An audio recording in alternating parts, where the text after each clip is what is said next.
vou começar por te perguntar sobre algo que não é teu, não é bem teu, na verdade. Porque na Agarra em Mim, o Pedro Mafama canta: eu fui bandido e eu sei disso, estava a fugir ao compromisso, a beijar santas no altar, não me importa o diz que disse. Sempre foi assim, este verso? Nem sempre foi assim, já foi escrito no presente.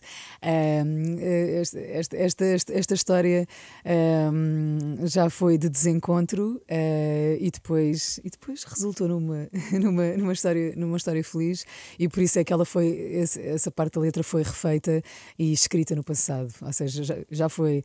Eu sou bandido e eu sei disso, estou a fugir ao compromisso.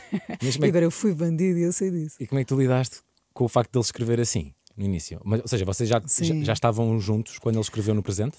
Ou seja, tinha acontecido qualquer coisa, não é? Mas estávamos desencontrados. Pronto, o Pedro estava a viver uma história e eu estava a viver outra. E pronto. É assim, resumidamente foi isso que aconteceu. Muito bem-vinda ao Ponto Muito Live, obrigada. Ana Moura. Na arte da capa deste álbum aparece por lá um bilhete de uma noite de karaoke com o teu nome, Ana Cláudia Moura Pereira. Diz também Sexto Sentido, que é a tua banda de covers. Exato, no início de tudo. No bilhete diz também: para mim, obrigado, e futura secretária. Li bem? Exato, futura secretária, porque eu costumava frequentar um bar de karaoke quando tinha 16 anos e com a minha prima Cláudia. E eu era muito tímida e na altura ela é que me escrevia: Ana, vai cantar, e ela é que escrevia no bilhetinho para eu ir cantar. Então eu passei a ser cliente assíduo e toda a gente no bar de karaoke, havia sempre um momento que era o meu momento para cantar um fado ou o que fosse. E entretanto, pronto, esse bilhetinho de karaoke eu decidi escrever uma mensagem para a minha prima Cláudia, que me apoiava muito, e a dizer: um dia eu vou escrever uma letra e uma música para ti, futura secretária. E apelidei-a de futura secretária. E por isso é que este bilhete de karaoke está no artwork deste disco. Aliás, todo o artwork são memórias minhas, fotografias, objetos que fazem parte da narrativa que acompanham a narrativa desta história. Da história deste álbum, que é uma homenagem a todos os géneros de música que me compõem e a todas as pessoas que fizeram parte da composição da pessoa que eu hoje sou. Sim, senhora. Sexto Sentido já é em Carcavelos. Exatamente, em Carcavelos. Porque tu vens de Cruz, na verdade nasces em Santarém porque não havia maternidade. Em Cruz, é isso mesmo. Mas depois as irmãs da minha mãe estavam a viver ali, pronto, na linha, e a minha mãe tinha o sonho de vir viver para o pé das irmãs, e eu passei a minha adolescência em Carcavelos. Chegaste a fazer um casting para uma banda. Cheguei, exato, de pop rock. Que tem um álbum gravado. Exato, tem um álbum gravado que nunca foi editado, nunca saiu. Não se sabe nada desse álbum? Eu tenho em casa. Mas já alguém o ouviu, certamente. Sim, já alguém ouviu. Nunca será público. Acho que não. Percebo. Numa das noites decides cantar um fado em Carcavelos. E há olheiros na plateia, ouvi dizer. No meio disto tudo, Miguel Esteves Cardoso escreve sobre ti. E acabas no Senhor Vinho, da Maria da Fé. Exato. São assim vários saltos. Tu ainda vais a casas de fado, atualmente? Sim. Volta e meia vou para ouvir, não para cantar, vou mais para ouvir. E sim, as casas de fado têm um ambiente muito, muito particular, muito, muito próprio, que só se consegue viver e usufruir daquilo ali nas casas de fado. E portanto eu adoro. Porquê já não cantas? Já não tenho vida, digamos assim. Certo. Pronto, os meus últimos anos têm sido cheios de turnês, não só cá em Portugal, não é? Pronto, por fora de Portugal, por toda a parte do mundo, e pronto, dá-me pouco espaço para ir às casas de fado cantar. E sabe muito bem, de repente, ir ouvir e ir descobrir outras coisas, estar do outro lado também. Gostava de um dia que fosse mãe, trazer o meu filho, a minha filha para a estrada. Isso adorava, acompanhar-me. Mas isso é uma coisa para ser Não quer dizer para ser pensada, eu costumo dizer que é para ser pensada, mas não, eu acho que eu quero muito ser mãe, mas acho sempre que nunca é a altura para ser mãe. Foi em 2016 que Ok. disseste estas palavras. Sentiste que era a altura ou a sensação nunca chega, simplesmente acontece? Simplesmente acontece, a sensação nunca chega. Nunca chegou? Não, isto olha, foi um acaso. Basicamente, muito resumidamente, eu apanhei Covid, e o Pedro também. E estávamos os dois na Áustria. Eu ia lá para dar um concerto. O Pedro veio comigo porque eu ia também, pronto, ia organizar um jantar lá. E o Pedro vinha a esse evento, mas entretanto eu cheguei lá e estava com Covid e nada aconteceu, e nós ficámos 16 dias fechados os dois num hotel e não tínhamos nada para fazer. Pronto. Lá arranjaram. Lá arranjámos coisas para fazer. Sim, senhora. A Emília já faz estrada? Já fez logo, começou logo. Pronto, eu 3 semanas depois de eu ter a Emília, se não estou em erro, foram 3 semanas, fui aos prémios Play. E a Emília veio comigo. E tudo começou aí. A partir daí, sei lá, comecei a dar concertos, ela vinha comigo, até porque eu, pronto, estava a amamentar, amamentação exclusiva, e estou, pronto. E ela tinha que estar sempre comigo. E portanto, a Emília já tem para aí uns 20 voos e imensos Uau! quilómetros de estrada. Imensos quilómetros de estrada aqui em Portugal também. Portanto, é uma mulher da noite já. Já aguenta Sim, umas boas jantaradas. sim, completamente. E ela é super simpática, socialmente ela é mesmo muito ativa. Ouvi dizer que o gato Paisley também gosta muito de ir embora e voltar tarde. Pois é, ele desaparece. Bem, pronto, eu tenho uma gata e um gato. E o Paisley é o gato, e eu abro as portas porque eu apanhei os dois na rua, e ele tem essa necessidade de ir à rua, não é? Pronto. E eu abro as portas e parte-me sempre o coração. Pronto, fico sempre com medo, mas tem que ser. E ele desaparece-me. E há pouco tempo ele ficou 2 dias sem aparecer e eu já estava mesmo de coração partido. É intenso. É mesmo. Paisley vem de um padrão? Olha, Paisley é o nome do. Exato, é um padrão também, mas essencialmente é o nome do estúdio do Prince. E isto foi porque eu estava no Algarve a passar férias. E fui visitar a minha avó Guilhermina, que na altura tinha lá a casa, e ele estava à porta da minha avó. E ele era um gatinho todo sem pelo, só com feridas, só mesmo na cauda, que ele tinha muito pelo mesmo. E eu conseguia perceber que aquele gato, se fosse bem tratado, era mesmo muito bonito, mas essencialmente ele era muito doce, estava-me só a dar torrinhas assim nas pernas e não sei o quê. E eu pedi para entrar na casa da minha avó e eu só, vó, deixa-o entrar, que ele é tão fofo. E a minha avó, ele está cheio de doenças, não posso deixar entrar o gato assim. E então, no segundo dia, eu fui lá à casa da minha avó outra vez, porque eu estava a dormir no hotel. E ele estava lá à porta outra vez. Eu agarrei nele e levei-o ao veterinário. E no veterinário disseram-me que ele estava esterilizado. E eu pensei, bem, então ele tem dono. E andei por ali na vizinhança a perguntar se ele tinha dono. E encontrei um senhor que me disse que era de uma senhora. Portanto, basicamente eu roubei aquele gato. Mas eu acho que fiz bem porque realmente o gato estava anémico, não estava a ser cuidado. E portanto eu acho que aquele dono não era merecedor de ter aquele gatinho. Sim. E eu, por exemplo, só numa noite levei-o para o hotel, pus halibut no pescoço e aquelas feridas que ele tinha no pescoço ficaram secas só numa noite. Pronto, mas isto para te dizer que o nome vem de. Eu, nestas andanças, coloquei-o dentro do carro, e ele vinha dentro de uma transportadora, mas ele.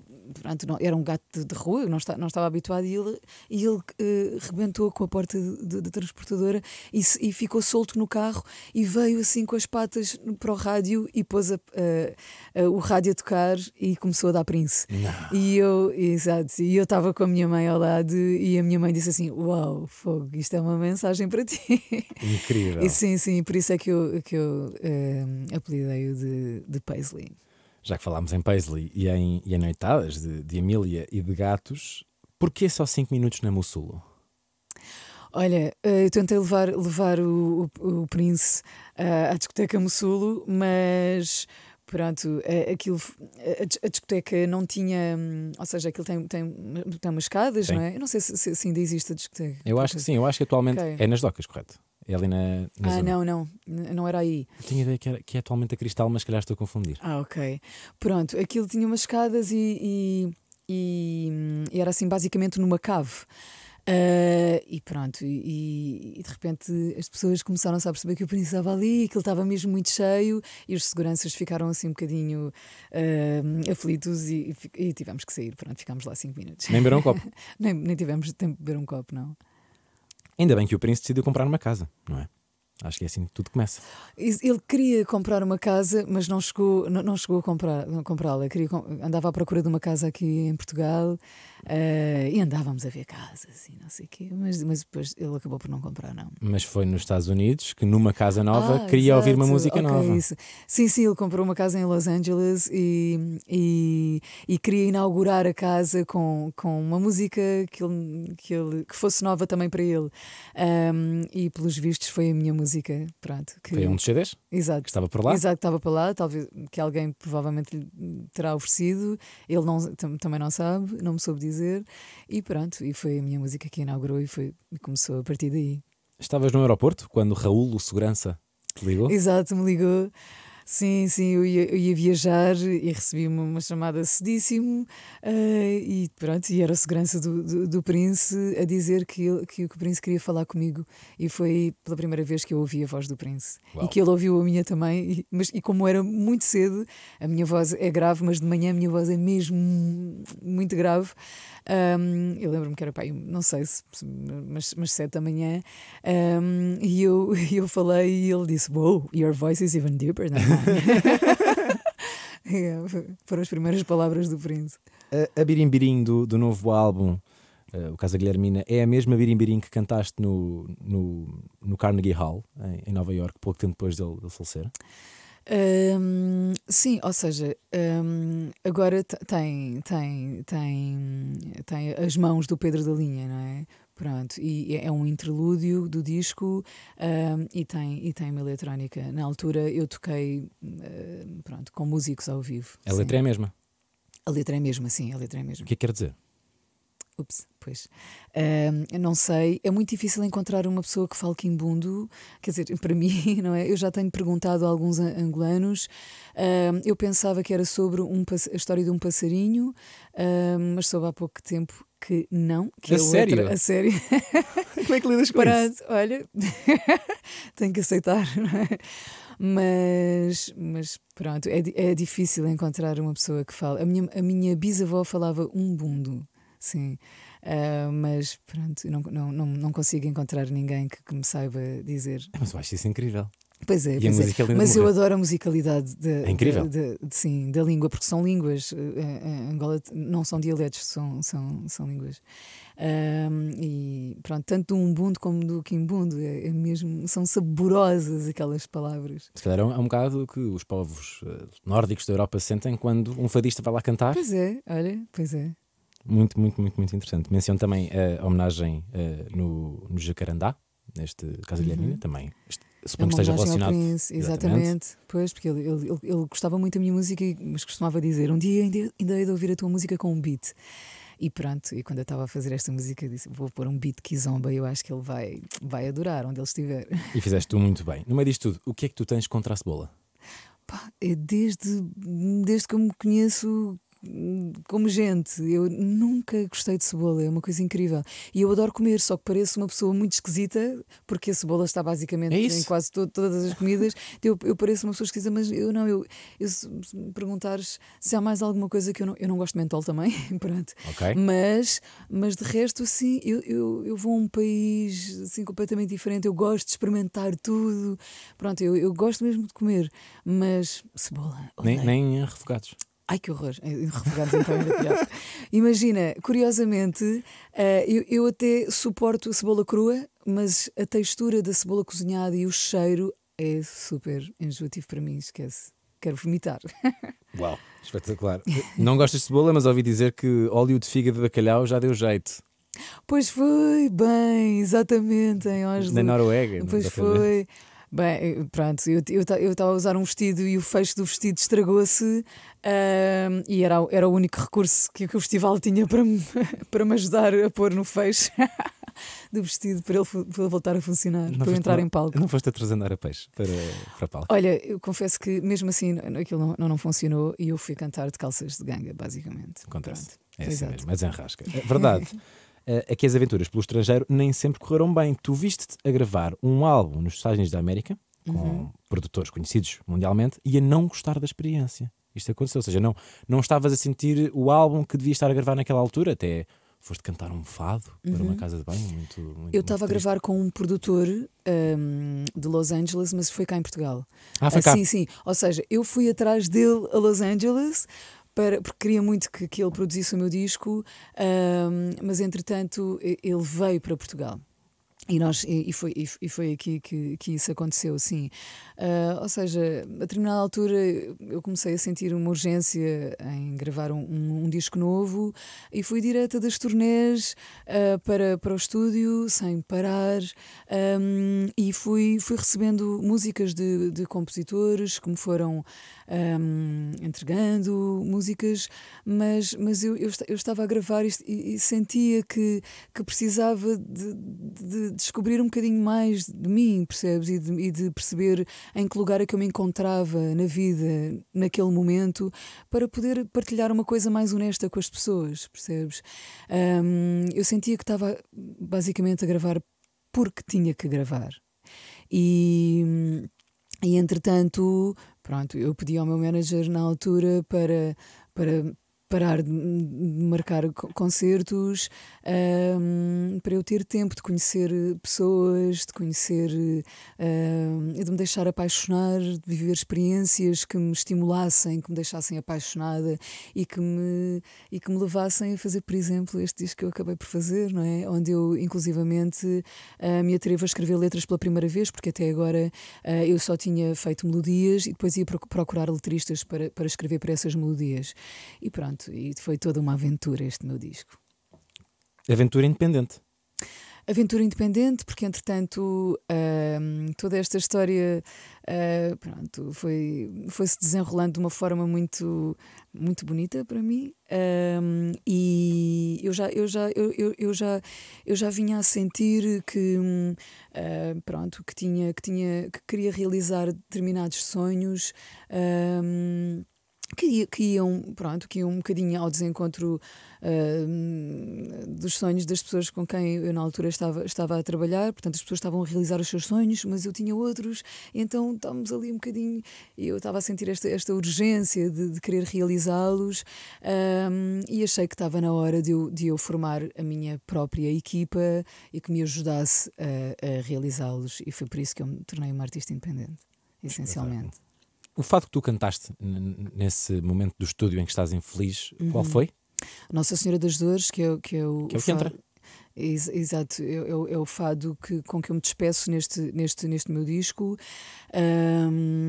Pronto, é da Maria da Fé, que é a minha madrinha de fado. E eu estava assim estava-me a sentir triste, e lembro-me de ir à casa de banho e de repente começar a cantar interiormente este fado, e a cantá-lo assim de uma forma mais dolente, porque ele é um bocadinho mais uplifted, e eu depois, quando saí da casa de banho e fui para dentro do estúdio, eu chamei os meus músicos e disse: olha, acompanha-me a cantar este fado. E entretanto o técnico basicamente começou a gravar, e foi assim que gravámos este tema, e na verdade foi com este tema que este álbum começou. Já tiveste alguma review dos Rolling Stones ou não? Ainda não. Por acaso o meu pai perguntou-me: já partilhaste com o Mick Jagger? Pois, tenho que mandar. Tenho andado numa roda viva realmente com a promoção do disco. Mas para a semana vou começar a fazer essas coisinhas. Tu, antes de subires naquela noite icónica ao palco no estádio de Alvalade, se não me engano em 2007, tenho ideia, tu chegaste a atuar em privado para a banda. Exato, eu cheguei a atuar em privado numa casa de fados. Eles queriam ter a experiência de uma casa de fados, então fechámos uma casa de fados para eles todos virem ouvir. E pronto, e depois no final eles convidaram-me para ir assistir ao concerto. Não para cantar, para ir assistir. Portanto, eu estava a chegar ao concerto e recebo uma chamada do saxofonista dos Stones, o Tim Reese, a dizer: Olha, os Stones querem que tu cantes com eles hoje aqui em Alvalade. E eu, what? E pronto, e foi assim que aconteceu. Entretanto, eu entrei e eles tinham assim uma sala de ensaio no backstage e o Mick Jagger disse: Olha, queres cantar comigo o No Expectations? E eles começaram a tocar e era o tom do Mick Jagger. Sim. E eu, ok, vou ter que cantar neste tom, porque era basicamente impossível eu cantar naquele tom. E então estive ali a tentar improvisar uma melodia que coubesse naquela estrutura de música e pronto, mas depois quando fui cantar no palco já me tinha esquecido completamente do que é que tinha feito no ensaio, mas ainda assim foi incrível, foi uma experiência incrível. A verdade é que nem todas as noites são eufóricas como essa, e ainda bem, porque um arraial triste já nos deu uma obra de arte. O videoclipe era para ser filmado no interior?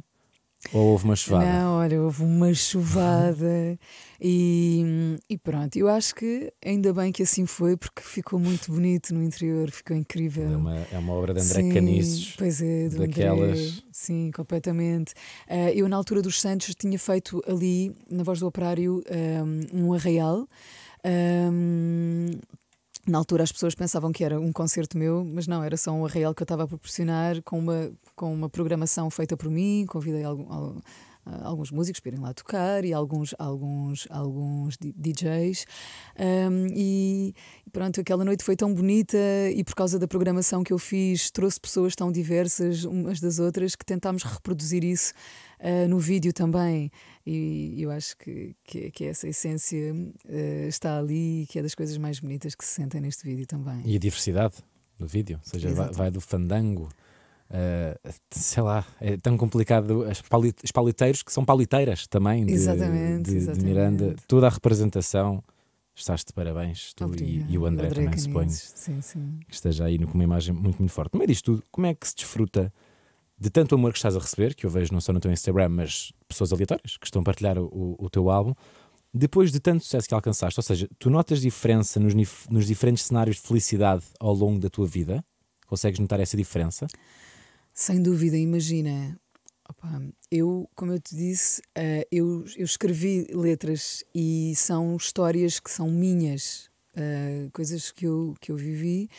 E de repente, por exemplo, ontem estava a fazer repost de stories que as pessoas iam fazendo e vi uma miúda a dançar ao som do Másia, que foi a música que eu escrevi para a minha prima, e eu comecei a chorar, porque é uma sensação incrível mesmo. De repente, estas músicas que são tão minhas, as pessoas estão a vibrar com elas e a senti-las como se fossem delas.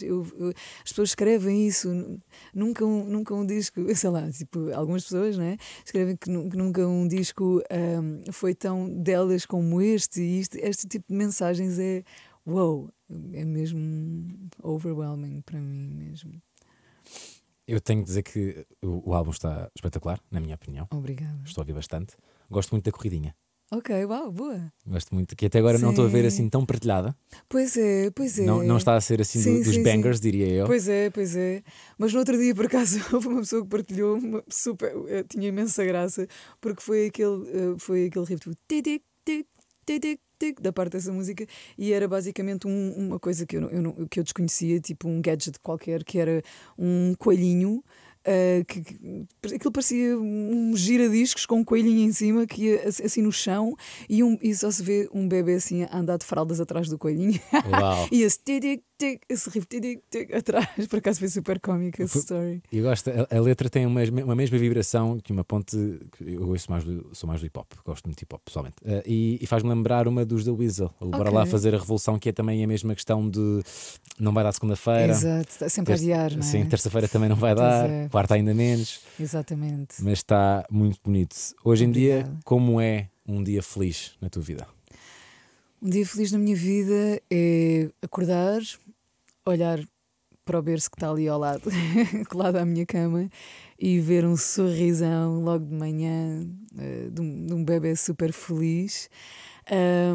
E depois olha, segurá-la nos braços, olhar para a elegância dos meus gatos a caminhar na casa à minha espera, e depois scrollar na net a ver o amor todo que as pessoas têm demonstrado pela Casa Guilhermina. Este para mim, neste momento, é o meu dia feliz. E vais cantar muito esta Casa Guilhermina ao vivo, suponho. Sim, aliás, eu estou a fazer imensa promoção, mas todos os dias eu tenho ensaios, e sai tardíssimo, tem sido mesmo exaustivo, mas é muito, muito, muito estimulante, porque eu estou a preparar um concerto completamente diferente. Eu nunca fiz uma coisa assim deste género, mas toda a seriedade que está a ser impressa nesta dinâmica de toda a gente, desde o coreógrafo, o João Reis Moreira, por exemplo, e dos meus músicos também, está a ser mesmo um processo incrível mesmo, incrível, e é muito estimulante esta perceber como é que as músicas depois são transportadas para o vivo.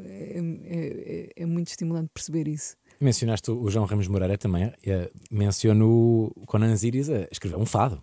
Pois é, sim. Isto já foi há uns bons tempinhos. Foi assim que a nossa amizade começou. Na verdade, eu desafiei-o a escrever para a estrutura de um fado tradicional, e ele nunca tinha escrito em quadras ou quintilhas ou cestilhas, e de repente aparece com este poema incrivelmente escrito. É belíssimo mesmo. No meio disto tudo, quero saber se continuas com o teu melhor talento de todos, na minha opinião, se é ter lugar sempre à porta para estacionar quando vais para um sítio. Continuo, impressionante mesmo. Olha, agora no Chiado estava lá imensa gente, e uns amigos meus tinham combinado irmos jantar na Rua do Alecrim. Pronto. E eu tinha o carro estacionado ali ao pé da FNAC, mas eu tinha que tirar dali o carro porque, pronto, depois do evento tive que tirar dali o carro, não pude deixá-lo ali, então tive que ir à procura. Só deixam ser VIP durante umas horinhas. Exatamente, depois tenho que ir embora. Exato. E depois, olha, foi impressionante porque aquilo estava ao barrote, cheio de gente, e eu dei uma volta e encontrei um lugar na Rua do Alecrim, quase em frente ao restaurante onde eu fui jantar. Desculpa, mas é mesmo impressionante. Quem vive em Lisboa sabe o privilégio que é ter esse talento. Ana Moura, muito obrigado. Muito obrigada.